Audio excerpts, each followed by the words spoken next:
Mr. Bill Gates to make his remarks. Welcome, Bill. Thank you. Thank you, sir. Thank you, sir.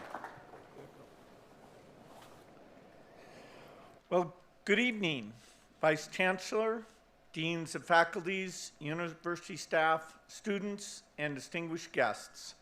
I'm excited to be here at the University of Nairobi. This is my first time in Africa since the pandemic, and even longer since I've been in Kenya.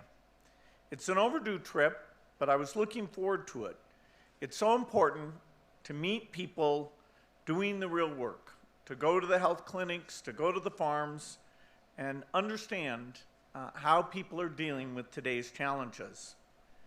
There are a lot of challenges. In fact, if you just look at the news, you'd think the world is overall getting worse. And there have been setbacks. The COVID pandemic was terrible, not just for health, but for education, for depression, in many ways that we're still paying the debts that we incurred during the pandemic. Now we have Europe with its largest war in over 80 years. And we also have an economic cycle that has many countries, including many in Africa, facing significant fiscal constraints and serious financial challenges. And we're still creating trouble. We're still pumping carbon into the atmosphere at record levels. And of course, the countries near the equator, including Kenya, are among those the most affected, even though they've done the least to cause these climate changes. Just to give you a sense, if you thought of the world's carbon emissions as all fitting into an Olympic-sized swimming pool, Kenya's emissions wouldn't fill it up to 2 millimeters. And still, climate change is here. I heard about it from the farmers I saw, and it's clearly in the weather data affecting East Africa. I was out in Makuina County, and I did hear from Mary, who talked about what drought has done and how she's had to shift the way she plants and even the plants that she grows. But she had a very optimistic tone. She took me out to her field and showed me the innovations. She's planting in a different way, and she has very innovative livestock, both chickens and cows, that are giving uniquely high productivity to her. Innovations like her drought-tolerant seeds and improved indigenous chickens are a product of years of research and development, some of which has been led right here in Kenya. It was a good reminder, listening to her, that although we have challenges, and they are persistent challenges, we are capable as humans of having the ingenuity to solve these problems. Many of you in this room are undergraduate students, so you're born at a very exciting time, a time of great opportunity and a time of great need. When I was your age, I knew nothing about global health. I focused my first career entirely on work in software. And it was only as I got into my 40s and I was thinking about giving back that I started to learn about health statistics. Learning about how over 10 million children under 5 died every year and how little was done to prevent that. In Kenya, around the turn of the century, that number was over 10%. But then, we were able to create new vaccines, drive immunization campaigns, R&D, and that has led to amazing progress. For example, in Makueni County, 5 years ago, only about half the babies who were born had a skilled birth attendant. Now 90% have that care. And the result of that is that both maternal and child mortality are down dramatically. Child mortality is down to half of what it was before. And I think that's an amazing statistic, since it shows what we can do when we focus on equity and bring the best science to bear. Most kids are surviving. In fact, as we reduce malnutrition, they're not just surviving, but also thriving. In the session I had right before this one, I was together with some amazing students at the Center for Epidemiological Modeling and Analysis. And that work is very impressive. It guides us how to make health investments, guides us in terms of new tools we need to invent. So you all have an opportunity to make a real difference for your communities and for your country. People here are going to take on some big challenges that your generation really needs to solve. And that is why I'm optimistic. Seeing the progress we've been able to make has been a great privilege, but I know we're just at the beginning. Our foundation partners with some amazing organizations here in Africa, and our joint goal is to help everyone live healthy and productive lives. In order to have even greater impact, to help fight diseases, reduce child mortality, help farmers, and help adaptation to climate change, our foundation will invest over $7 billion in Africa during the next 4 years. So it's a critical moment, and everyone has a role to play. Whether we're motivated by climate justice, the basic human condition, or health conditions that have touched our families, it's important that we all step up. We are all part of the solution. There's a lot of talent all over the world. Most of it's, the innovation will come from young people.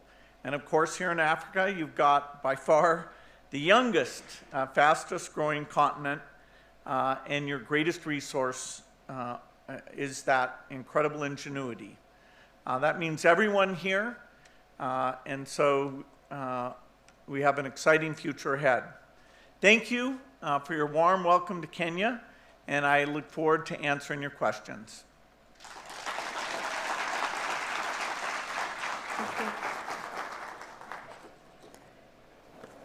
Thank you, Bill. You covered quite a bit. And I want to start with what stood out for you. You talked about Mary and her indigenous chicken. You talked about the progress in Maconie County. But what's the one thing that stood out for you on this visit? You've been here for 3 days, meeting all sorts of people. You told us about that. But what's the one thing that you're taking away from from here?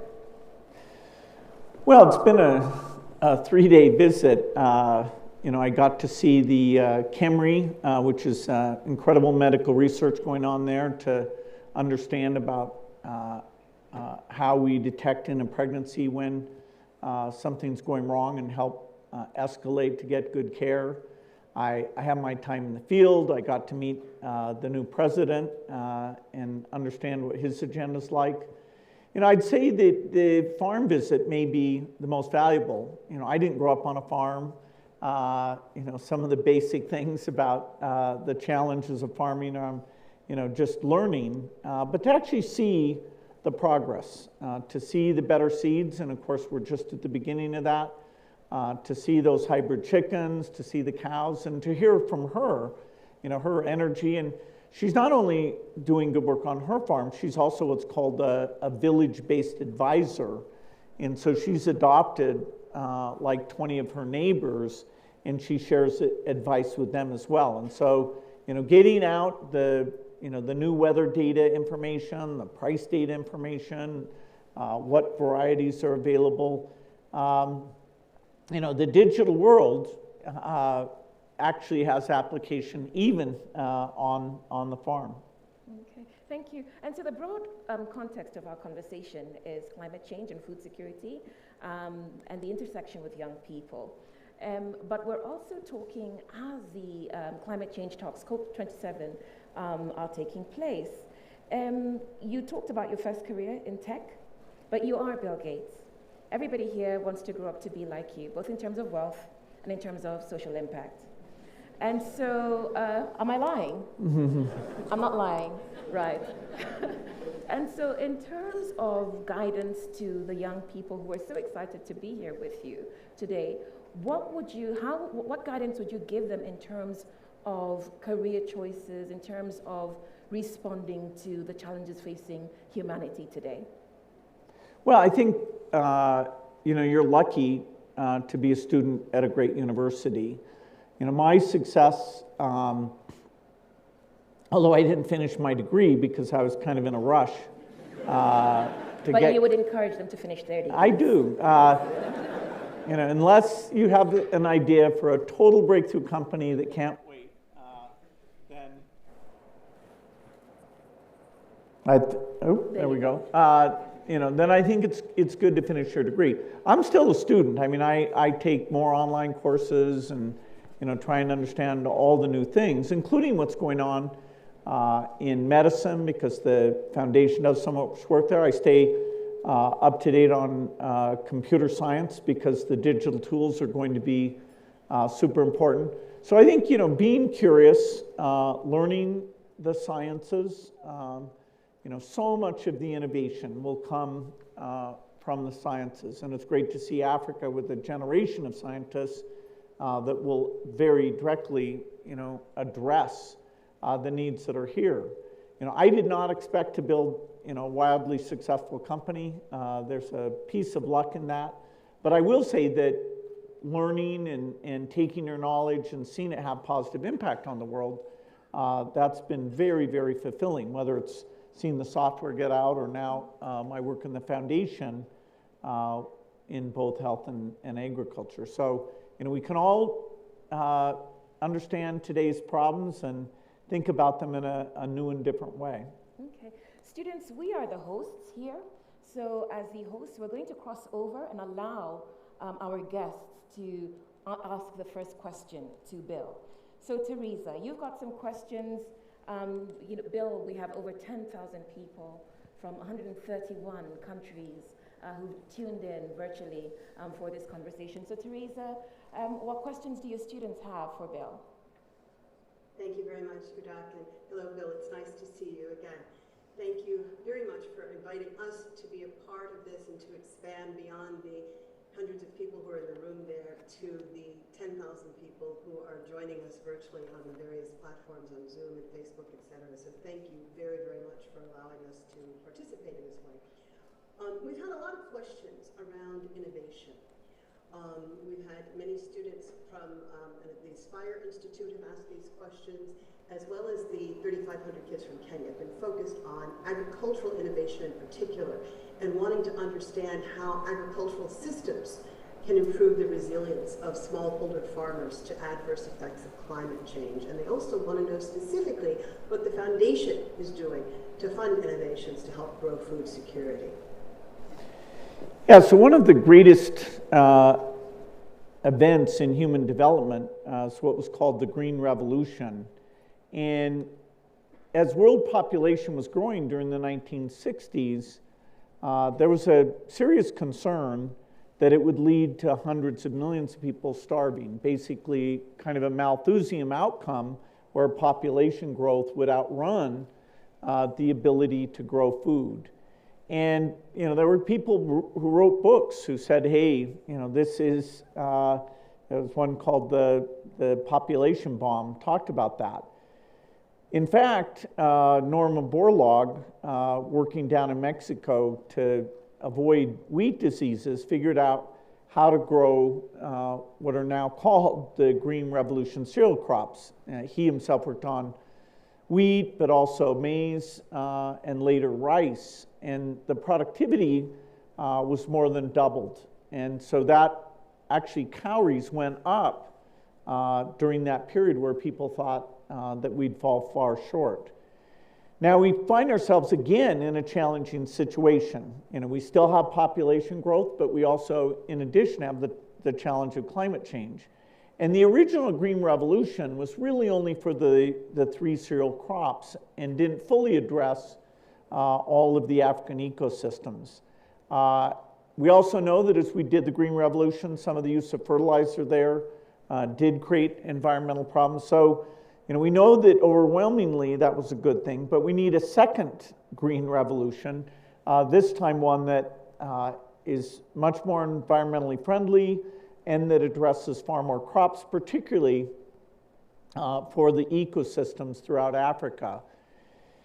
We're very lucky that plant biology is the same as human biology. So all these tools to do sequencing and understand genetics apply equally well to plants. And so being able to understand how do they resist disease, how do they grow more, even the basic mechanism of photosynthesis and how we might be able to make that more efficient, we have at hand the science to improve agricultural output, even in the face of tough weather.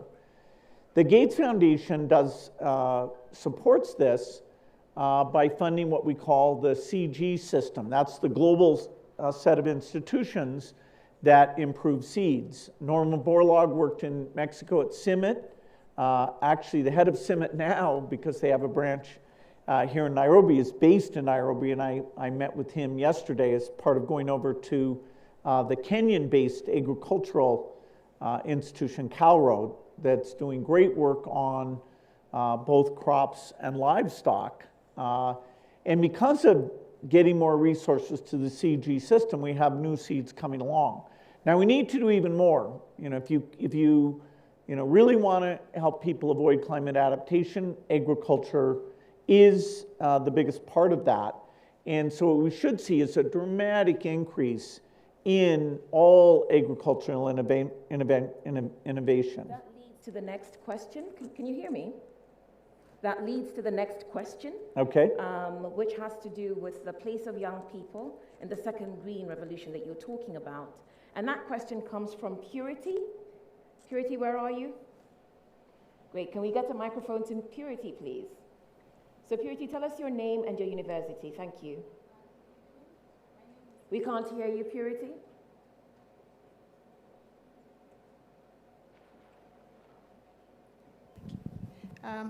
Hello, my name is Purity Jangaya. I'm a student at the University of Nairobi studying computer science. Yeah, my question was about, are there climate change projects that involve students? And if there exist such projects, how can students in Kenya, university students from Kenya, be involved in such programs? Yeah, so the World Bank agriculture,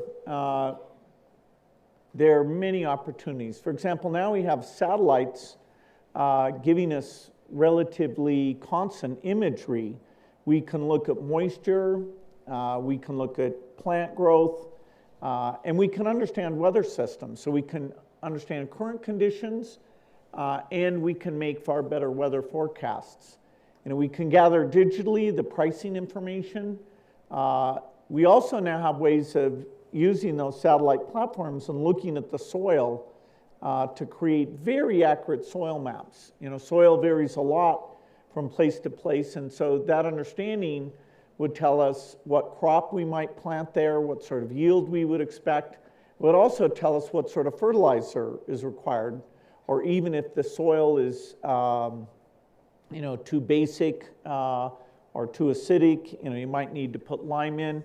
And so the whole agricultural system, we'll be able to measure what's going on far, far better.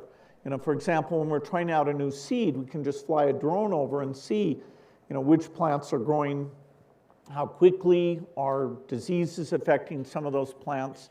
And so you might think, in computer science, okay, that's far away from planting, but putting sensors in the field, doing weather modeling, looking at how things have changed, really looking at the patterns of how temperature affects productivity.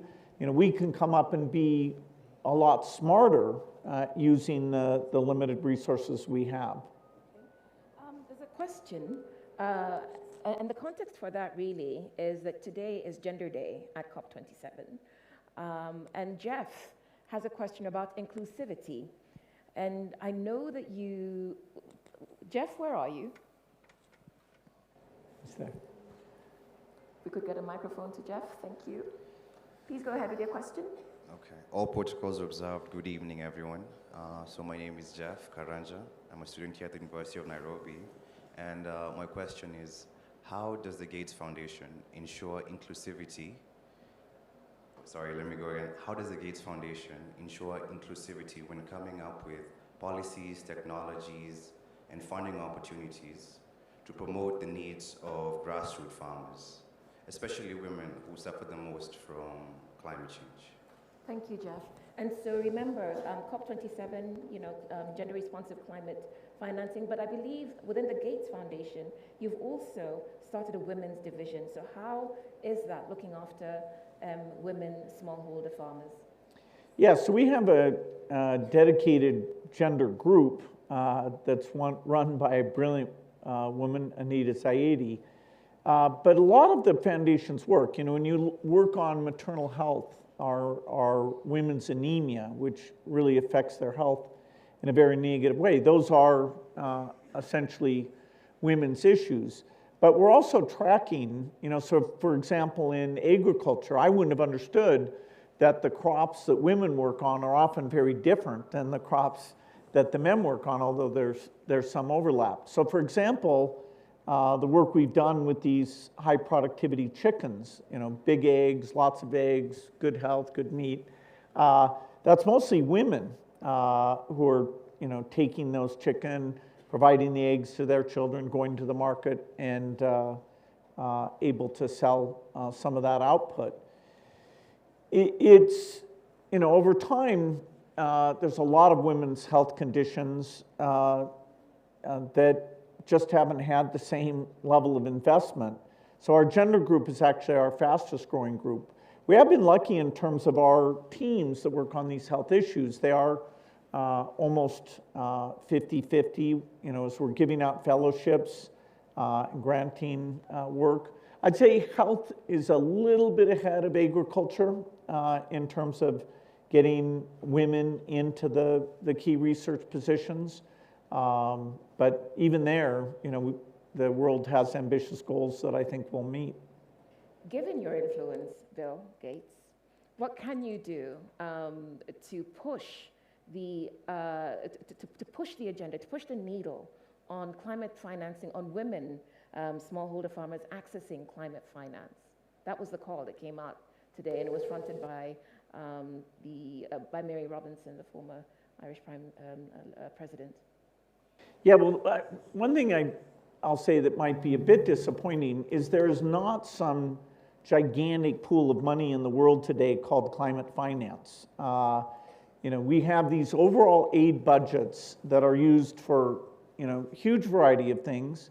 Health is a big area. Agricultural is in there, but it actually hasn't been a big percentage. In the face of climate, that'll probably have to grow. But there's not a big pool sitting there for climate money. In fact, the aid budgets coming from the rich countries will actually go down somewhat in the years ahead, because the Europeans, that have been about 2/3 of all the aid, they have a lot of costs coming to them from the Ukrainian war. They're raising their defense budgets.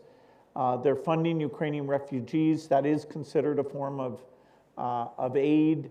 They're subsidizing the increased electricity costs. They're committing to rebuild that country. And so if you take out the war-related aid, we're not in a period where we're going to see huge growth. We experienced this in the Global Fund, which is the group that raises money for HIV, TB, and malaria. Some donors, including the foundation, increased 20 to 30%, but we had a few donors come in with significant reductions. So our goal, which was to raise $18 billion, we didn't reach that. So far we've reached only about $15 billion, which is up a tiny bit from 3 years ago, but not nearly what we'd hoped for. So, a lot of these health and climate solutions are going to have to be very frugal because, even though I'm the biggest proponent that, and meeting with rich world politicians all the time, that they should do even more. We're not going to see some gigantic uptick in those amounts. And so really innovation and spending what aid resources there are, also increasing domestic resources, will be very necessary. Okay, there are a couple of questions around agriculture, food production, and support for farmers. I'll start with Lucianne, who has a question around production and the value chain. Lucianne, where are you? Thank you. If we could get a microphone to Lucianne, please. Good evening, everyone.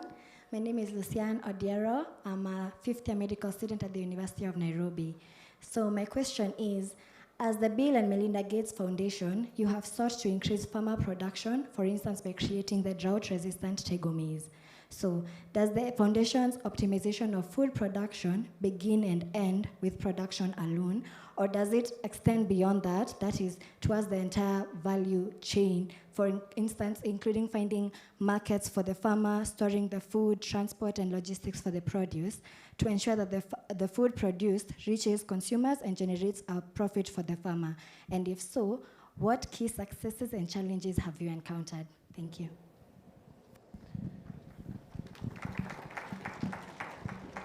Now, it's a very good point that if you're a subsistence farmer and you're eating a lot of your own output, hopefully this increased productivity is letting you access the market. And particularly if productivity is going up a lot, you want to be able to take the food from that local community that might not increase its demand and not depress the price by having it go out to other parts of the country, or in many cases, into global export markets. Right now, I have to say I was stunned when I learned, as we first got into agriculture, that Africa is a net importer of food. You really wouldn't expect that because the land is the least expensive here. The amount of farming labor is way higher here than the whole rest of the world put together, and yet, it's a net importer. And the reason for that is a combination of the low productivity per hectare and exactly the point you're making, which is that if there's no roads, it's not only hard to get the inputs in, but it's even harder to get the output out. I had a agricultural economist once show me a map that said there's parts of Africa that the transport costs are so high that even if the price for, say, the wheat was super low, the cost to get it to the coast it would not be competitive on the world market at a very low price. So the importance of finance, infrastructure, making sure the person at the farm gate knows what a fair price is, so that if there's very few people coming to buy their output, should they sell at a particular price or not? And that's one place where the digital phones come in. Road building will still be important to get that connectivity. And so yes, the opportunity is to do what's done with a lot of the cash crops here, coffee, tea, flowers, but not to be such a big importer. So when world food prices go up, it shouldn't be a bad news for Africa, although today it really is. And of course, the Ukraine war, not only are food prices going up, but you have fuel, you have fertilizer, all of which are part of that cost structure for the farmer. Well, let me push back on that, because there are people who would say that in addition to everything you've outlined, it's also just the historical injustices, in terms of trade systems and international policies that do not favor African farmers in, say, the way American farmers have traditionally, or European farmers have traditionally enjoyed protection, subsidies, and other legal mechanisms from their own governments. Yeah, I mean, in general, in rich countries, farmers are subsidized. That's a political reality. I'm not a farmer. And, but it's a fact that there's some subsidization that takes place there. There have been efforts to, try to not have that price distortion affect Africa much, and there's only a few crops where it's really made the difference. That is where Africa could have exported. But you're right, it's not, there's many unfair things in the world, and that's one of them. So we have a question, and there's several questions like this, but these have to do with climate change mitigation, action, and historical responsibility. And I will call on Nicole. Nicole? Oh, it is you, Nicole, the super intern. If we could get a mic to Nicole, please. Good evening. My name is Nicole Chepto. I'm a student of Public Relations and Communications Management at the University of Nairobi. My question to you is, so we know that climate justice is the simple idea that those who do the most in terms of carbon emissions should do the most in terms of giving resources in its mitigation. So my question is, how does historical responsibility impact on climate change and mitigation, as well as climate action? Thank you. Well, just to review the numbers, which you may all know quite well, the largest historical emitter is the United States.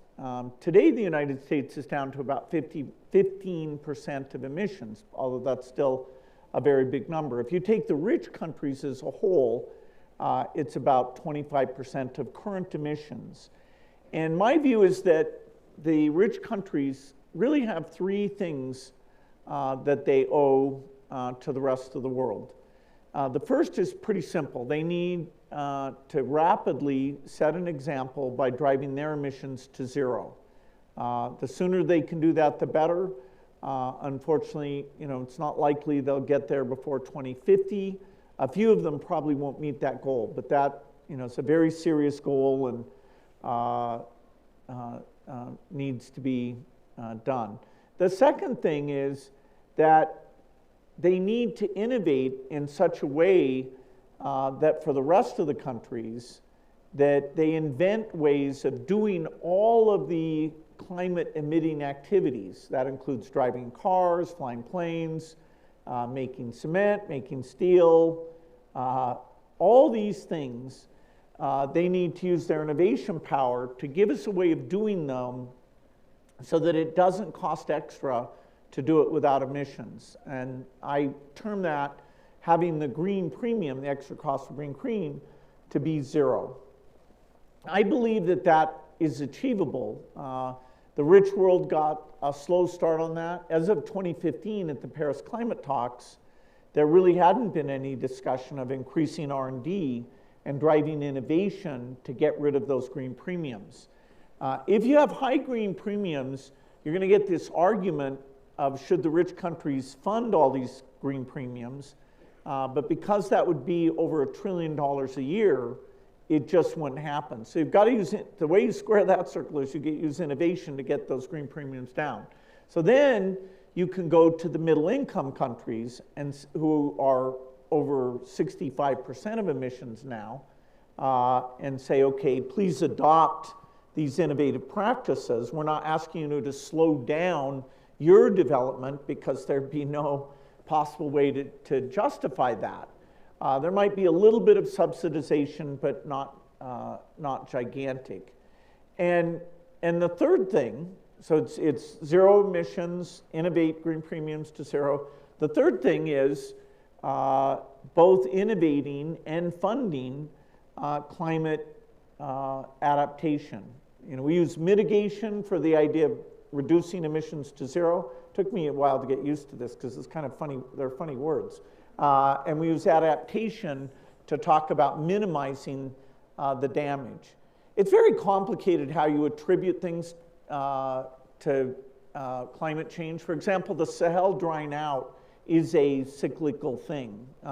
That's happening, that would be happening without climate change. But you know, some weather events are caused by climate change, and you know, and weather is immensely complicated. But overall, you know, with climate change, particularly if you're near the equator, although overall you get more rain, you get it sometimes as a flood, sometimes as a drought, and you get these very high temperatures.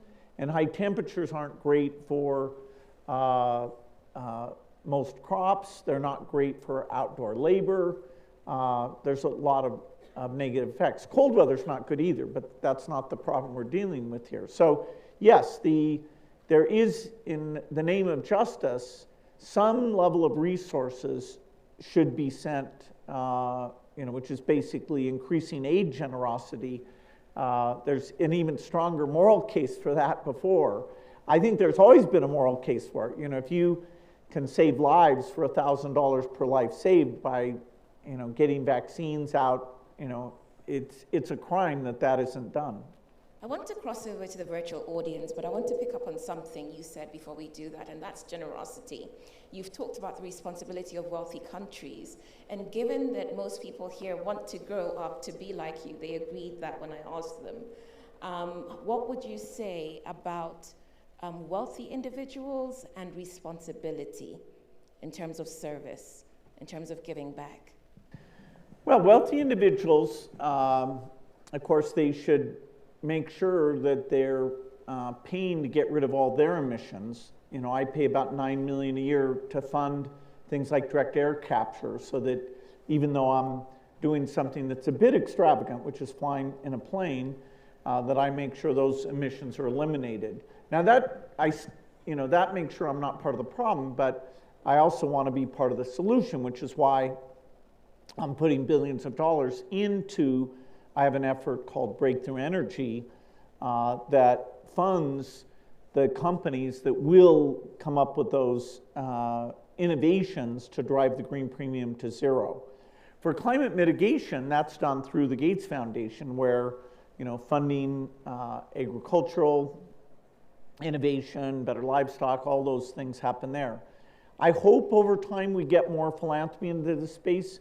You know, the rich world governments have a lot more money than all philanthropists put together, but philanthropy can take some of the, you know, cutting edge stuff and really drive that. And so it's another sector that should come in and get involved in a super important cause. Thank you, Bill. Teresa, I will cross over to you and your students. Great, thank you so much. I think this next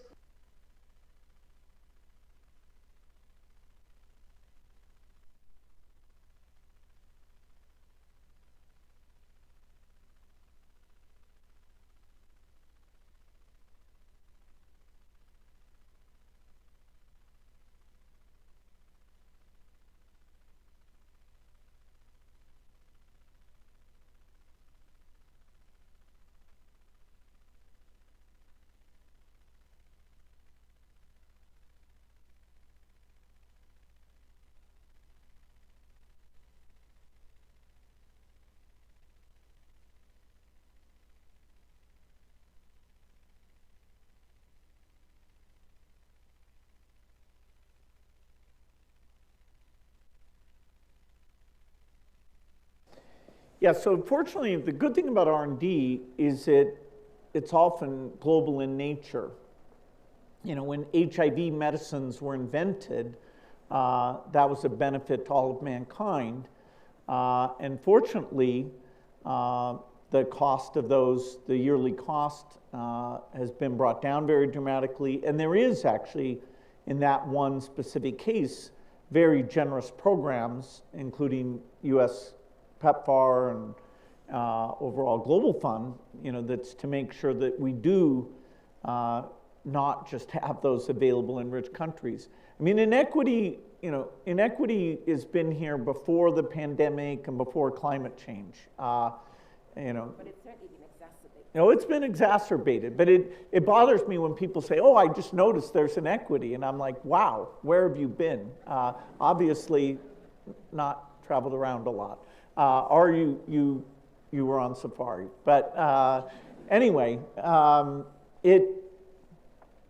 so yes, the argument for justice is very clear. On R&D, it's great that solar panels have gotten very, very cheap. That will continue. There's ways to double their efficiency without the cost going up.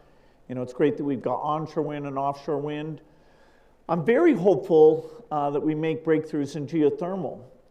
And Kenya actually happens to be in a great location, so that if we can make a breakthrough in geothermal, would be very advantageous, because what we would do is use the wind and solar when that's operating, and then when you have the periods, at night or in cloudy conditions, then you would ramp up the geothermal. Because with electricity, you don't just want electricity some of the time. If somebody builds a factory or you're running a process, you want reliable electricity. So I think East Africa, between the hydro resources, geothermal, wind and solar, the R&D is going to get the cost so that you can get your increased electricity, which of course you need dramatically more electricity per person than you have today, that it will be achievable to get that in a green way without paying a huge premium. The way this transition is handled, that some countries should be allowed to use their gas resources, that's very complex. Rich countries should get rid of all use of hydrocarbons as fast as they can, and most middle income. But we still need hydrocarbons, and should the financing be cut off for that, and how do you manage that transition? I'd say that's an area where I'd be more on the side of, hey, the people who are less than 3% of emissions, the deadlines for them should be very different than for the rest of the world. We appreciate that. We're almost at time, but so Teresa, let's squeeze in one more question from your audience.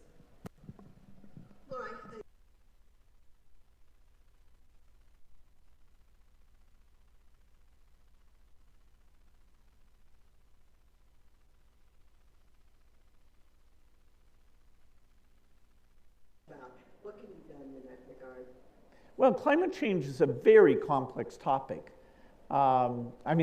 That makes it really interesting. So we're all going to have fun learning about it. But, it involves weather. The basic idea is that the carbon is reflecting the heat back down to the surface of the Earth. So you're capturing more and more heat, which is why they call it the greenhouse effect. How quickly we heat up, there's some uncertainty about that. There's a lot of uncertainty about, as you heat up, what are the ill effects, and so we have to worry that it could be on the bad side of that. Of course, we're very adaptable in terms of the plants crops we plant, and things of that nature. Ideally, you get enough resources so that things like air conditioning are available. Now that uses more electricity, which you've got to make sure you're making in a green fashion. There's a lot of great educational material on climate change, and everybody should have some knowledge, because whether you go into health or government policy or helping in the agricultural sector, this is going to be sort of a defining issue of this time. As a young person, you can invest in yourself and your own understanding so that you can be part of the solution during your working years. They've been told. So look, we're closing, and before we go, Bill, I'd like to get your reflections. If there was a magic wand with youth at the center of innovation for food security and climate change in Africa, what problems would this magic wand solve? Well, one of the great tragedies, I mentioned that we've reduced, the world at large has reduced childhood death and cut it in half and down to 5 million, and that I think we can cut it in half again and then cut it in half again. And by the time you do that, you have equity that almost every country is like at 1%. So it doesn't matter where you're born, you're not at some huge additional risk. So that would be a wonderful milestone. The thing I didn't talk about, which does touch on climate change, is nutrition. And so in many countries in Africa, over 30% of the children, when they grow up, because of food deficits that they'd had growing up, neither their full mental capabilities or their physical capabilities are developed. And that's an unbelievable tragedy. I once said if I had a wand and somebody said I could cure any disease, I sort of surprised them by not picking, HIV or whatever. I picked malnutrition and because, it destroys so much human potential. And fortunately, we are making great progress by looking at the microbiome and understanding, okay, what happens in terms of the gut inflammation that causes kids to get off that growth path. And, they're understanding it. When I was over at Kemery, we were looking at the trials that are being done of literally altering the microbiome in a way that you don't get that malnutrition. So, my wish list is pretty long, but I think, doubling photosynthetic efficiency to get crop productivity might make it up to number 2. Clean source of 24-hour energy like cheap fusion, although that's maybe a long way off. I've got a pretty big wish list, but I guess I'd put malnutrition right at the top. Thank you. And so look, we're at the end of this, but not quite. So I'd like to thank you all for your very thoughtful and insightful questions and your participation. I took out my phone, Bill, because we're going to selfie. But Teresa, I'm sure your virtual audience would like to say something to Bill as we wind up.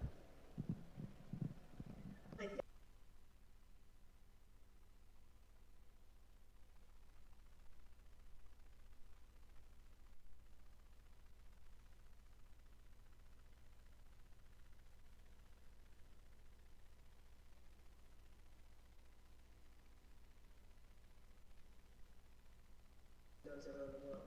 Thank you for the contribution. Great. So we will selfie, Bill, and then we will close and let you go. Okay. Thank you.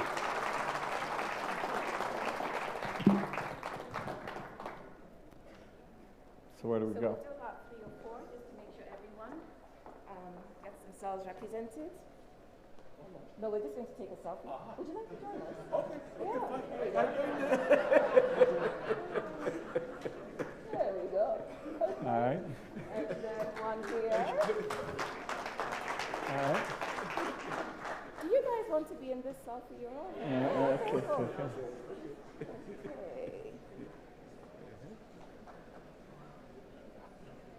All right. One last one. On this side. And inclusion.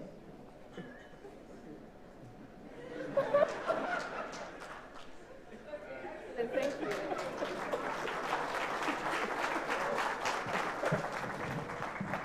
So look, ladies and gentlemen, my name is Udwa Kamimo. It's been a privilege to steer this conversation along with our partners at Africa.com. I'd like to thank the Bill and Melinda Gates Foundation. As you can see, our host, the Professor Stephen Kiama, the Vice Chancellor of Nairobi, is here to thank us all for our time and to officially let us know what he thinks about what we've been doing for the past hour. Sir. Thank you. Yeah. Members, you can really appreciate that this is a great honor, very great honor, to have Bill and Melinda Gates come to visit us, University of Nairobi. So we can clap for him for... yeah. Yes, that in this tour, which he was making to Kenya, that he chose University of Nairobi as one of the destinations. We are very, very grateful for your thoughts that you have given us this evening. I believe that you have inspired many of these young people to continue to think on how they can contribute to solving the problems that continue to bedevil us. The University of Nairobi is available. Next time you visit, include it in your itinerary.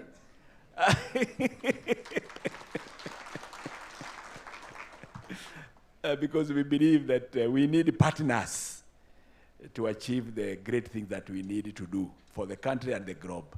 I want to thank you all, the members of the audience also, for those who are here physically and who are online, for being so patient as we engaged in this discussion on climate change. Asante sana, and God bless you. Have a good afternoon. Good evening. Now, I think now is the national anthem, and I would request that immediately on the national anthem, you just remain here as the guests leave, yeah, so that we, just the way we normally behave in another way. Yeah. So you can lead as a choir. After that, we will lead the guests out, yeah, and you just wait for the guests to leave before, yeah. Great, thank you.